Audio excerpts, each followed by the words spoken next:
को गुण दूषण करे बिचारा। ये इष्ट निष्ठा होनी चाहिए। अब तो हमारा जन्म आराध्य देव के लिए, अब कौन गुण दोष का चिंतन करे। जन्म कोटि लग रगर हमारी, बरऊं शंभुनता रहूं कुमारी। करोड़ जन्म लूंगी, अगर इस जन्म में महादेव जी ने मिले तो करोड़ जन्म लूंगी, हर जन्म तप करूंगी, पर हमारे प्रीतम होंगे महादेव, पति होंगे महादेव। तजऊ न नारद कर उपदेशु, आपु कहीं सत बार महेशु। हजार बार आकर के, सैकड़ों बार आकर महादेव जी भी कहें कि अपने गुरुदेव के वचन छोड़ दो, तो मैं अपने गुरुदेव के वचनों का त्याग करने वाली नहीं।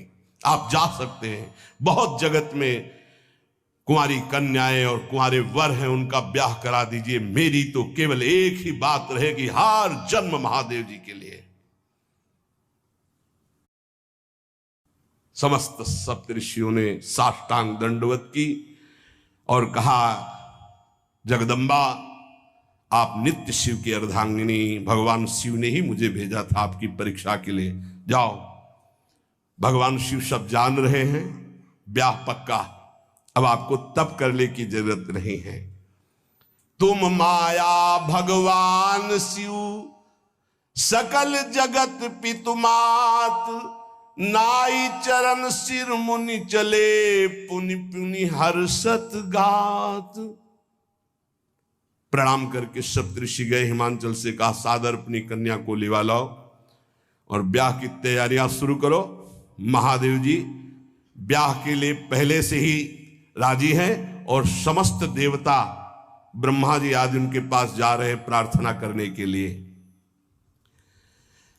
इधर जब पार्वती जी को लेकर हिमालय अपने घर पे आते हैं, तब भगवान विष्णु, समस्त देवता, ब्रह्मा जी कैलाश पहुंचे, जहां भगवान शिव विराजमान थे। सबने स्तवन किया और कहा, प्रभु बहुत दिन से एक लालसा है, सकल सुरन के हृदय शंकर परम उछाहु, निज नैनन देखा चाहे नाथ तुम्हार विवाह।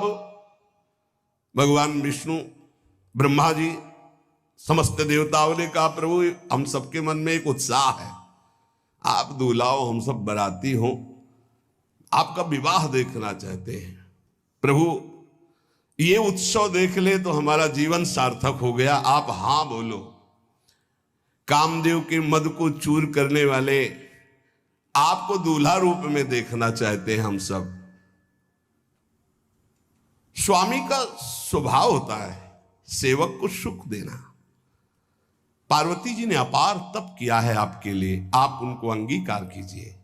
भगवान विष्णु, ब्रह्मा जी की प्रार्थना सुन करके भगवान शिव जी ने कहा, तथास्तु, ठीक है, ब्याह पक्का।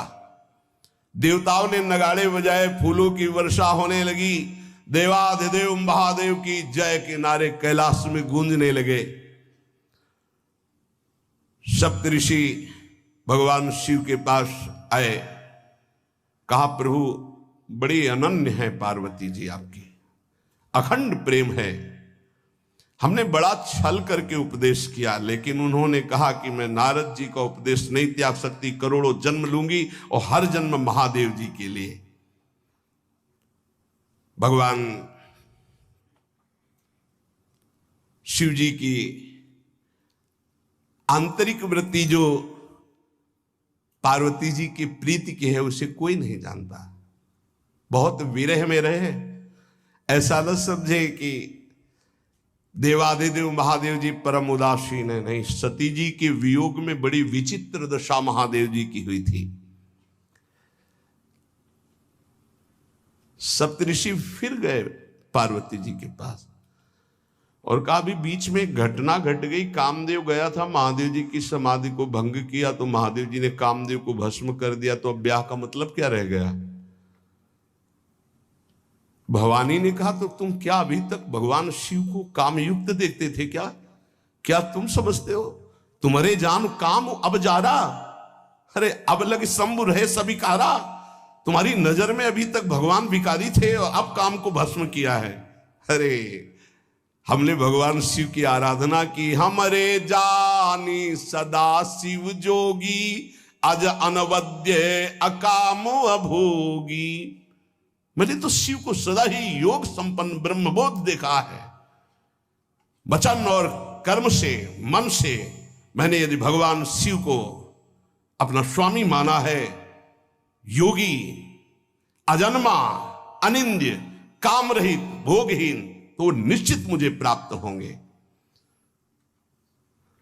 भगवान शिव के पास फिर सप्तऋषि गए, बोले प्रभु गजब की निष्ठा है, केवल आपके प्रति प्रेम है।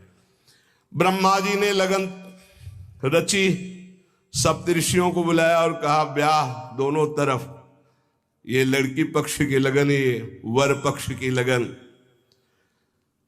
ब्याह तय हो गया, दिन नक्षत्र घड़ी, नगाड़े बजने लगे, देवताओं के लिए सुमन वृष्टि हुई। ब्रह्मा जी ने सबको बुलाया, हिमालय ने सबको निमंत्रण दिया, बड़े बड़े पर्वत भेंट लेके आ रहे हैं, बड़े बड़े रसनिधि समुद्र भेंट लेकर के आ रहे हैं। वहां भोजन पान के लिए हिमालय के पास कोई कमी थोड़ी थी, रस की नदियां बह रही थी, विविध प्रकार के रस, विविध प्रकार के फल, विविध प्रकार के भोग वहां सब व्यवस्थित किए जा रहे हैं। ब्रह्मा जी ने कहा देखो, सबसे पहले नारायण की समाज रहेगी, दूल्हे की नहीं रहेगी, नहीं तो गाली ही पड़ेगी। हिमालय के यहां प्रवेश पाने के लिए बरातियों में सबसे पहले नारायण, फिर देवराज इंद्र का परिकर, वायु देवता, अग्नि देवता, सबसे पीछे दूल्हा की बारात। बात तय हो गई। ऐसे ऐसे सब लगे संवारन सकल सुर, वाहन विविध विमान, हो ही सगुन मंगल सुबद, करही अप्सरा गान। सब अपने अपने वैभव संपन्न सब तैयार हो रहे हैं। बोले महाराज दूल्हे को तैयार किया जाए। शिव ही शंभुगन करही सिंगारा, जटा मुकुट अहि मोर संवारा, कुंडल कंकन पहिरे ब्याला, तन विभूति पट के हरि छाला, शशि ललाट सुंदर सिर गंगा, नयन तीन उपवीत भुजंगा, गरल कंठ उर नर सिर माला, अशिव वेश शिव धाम कृपाला, कर त्रिशूल अरु डमरु विराजा, चले बसा चढ़ी बाजही बाजा, देखी शिवहि सूरत्रिय मुस्काही,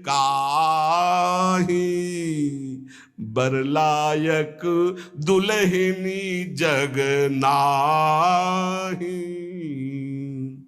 दूल्हे की तैयारी हो रही भाई, चिता की भस्म, चिता की भस्म, जैसे पाउडर ले गए, पहले चिता की भस्म लगाई गई, अब जटाएं बांधी गई। जटा से त्रिभुवन का विनाश जब करना होता, जटा खोलकर जब तांडव करते तो कोई नहीं बचता। जटा कटा संभ्रमम भ्रमण निलंप निर्झरी, बिलोलवी चिवल्लरी विराजमान मूर्धनि, धगत धगत धगत जो ललाट पट्ट पावके। तीसरा नेत्र मानव विश्व का विनाश करने के लिए उसे पटबंद किए हुए विशाल जटाएं। जटा का तो मुकुट सवाल आ गया, अब जटा बंधे का ऐसे सांप, ये मुकुट सांप, और कुंडल करिया और भूरी भी थी। हाँ, सोने चांदी के लिए डंक मार दे तो बेहोश हो जाओ ऐसे। पहिरे ब्याला, बाजूबंद छोटे फण वाले, है कोई पनिहा, कोई दुमहा ऐसे। और ऐसे जनेऊ वासुकी नाग, गले के माला भगवान का विभूत, ऐसा स्वरूप है। और शेर की छाल नीचे, शशि ललाट, द्वितीया का चंद्र, शशि ललाट, ये मुकुट द्वितीय का चंद्रमा, सुंदर सिर गंगा, भगवती गंगा, फवारे ले उठते जटा के बीच से गंगा जी। नयन 3, माथे वाला बंद है, 2 खुले हैं। उपवीत भुजंगा, जनेऊ वासुकी नाग, गरल कंठ, नीलकंठ विष यहां रोके हुए, और मुंडों की माला, हाथ में त्रिशूल, डमरू बंधा हुआ, नंदिकेश्वर पे सवार। बोले ऐसे दूल्हा के लिए दुल्हन तो त्रिभुवन में नहीं मिलेगी, ऐसा दूल्हा दुल्हन का मिलेगी। अच्छा, दूल्हा सज गया, ब्रह्मा जी ने देखा, बोले महाराज आगे आपकी सवारी। नारायण भगवान उनके चतुर्भुज पार्षद, शोभा सुगंध सौरभ, आगे गरुड़ पे सवार, पीछे हंस पे सवार ब्रह्मा जी अपना परिकर, देवराज इंद्र, भगवान विष्णु जी दूल्हे की तरफ देखे, बोले महाराज विष्णु कहा अस बिहस तब बोल सकल दिशराज, बिलग बिलग होई चलो सब निज निज सहित समाज। कोई भी दूल्हे के पास मत फटको, पीछे रहने दो, सब अलग अलग समाज चलो, नहीं पानी नहीं मिलेगा हिमालय के अगर आगे ये हुई तो। अब तो वरानु